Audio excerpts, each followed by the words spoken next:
I will never forget when I was around my mid-20s and I decided to leave a job that I was at for about 6 years or so. During that time, I was working at a school with special needs children. I really enjoyed the entire experience. I even enjoyed the staff. I mean, it's been years later and we all keep in contact through social media. I loved it. But the reason why I left is because the director at the school, she really did a very poor job at acknowledging our strengths and really looking out for us as her staff. She was constantly violating laws, forcing us to take our lunches and do trainings and all sorts of things. She didn't pay us. If we didn't work, we didn't get paid. To my understanding, there was absolutely no vacation time at all. And over the years, it was always like a revolving door. As a young man, I noticed that people were always coming in and going out, coming in, going out, all the time. And so after about 6 years, I started to figure out, and it took me a while to figure out why. The director was running the school like it was her personal Barbie playhouse. She was underpaying the staff.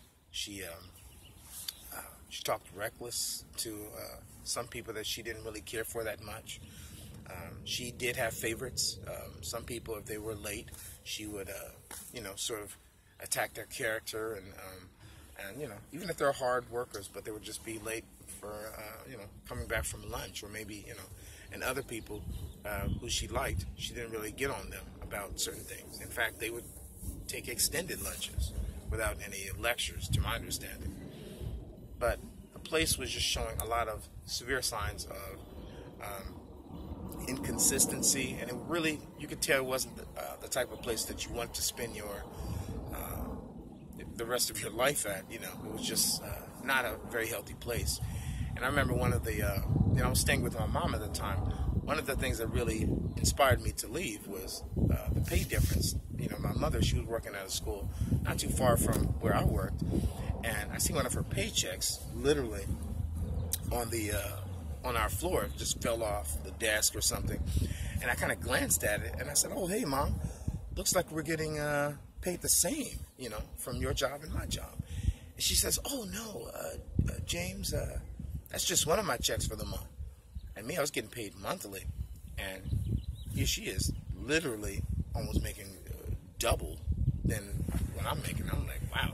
So that actually motivated me to look into another job. They loved me at the interview, because I try to, know my value and all. So I was able to express that through my interview, and they loved me. They wanted me immediately. And being a man with a clean record, or had this experience, 6 years out of special needs school, they wanted me immediately.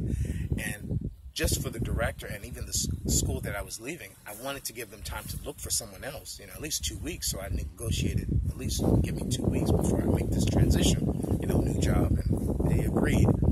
And I remember even the director, her face just turned red when I was talking to her at her desk about my departure. I think in her mind, I was Teacher James. I was always going to be around. And I think that's something that I kind of want to address more directly, is whether it's the workplace or even a relationship, you can't just assume that mistreating people and not acknowledging their strengths and not valuing them, that's going to work continuously. People, not everyone, but people who know their value, they get tired. They get tired and they'll leave. They'll make preparations while you think everything is fine. They'll make preparations. They'll save their money. They'll buy their ticket. They'll get the car packed up or whatever, and they will leave you. They will leave you, and they'll be the person that's quality. They'll be the one that did work hard, that did want the best, that were willing to sacrifice. But if you're not seeing that, that's really on you. But the school was like a revolving door. People were always coming and going, and eventually it collapsed. And it was sad because the director just didn't manage the business as it should be. So it's unfortunate, but I know the reality of businesses closing. I was gone when it, maybe 2-3 years after I left, it closed. But it was unfortunate. I just want to share that with you guys. Maybe you can gather something from that story. God bless you guys. Take care, and peace. All right.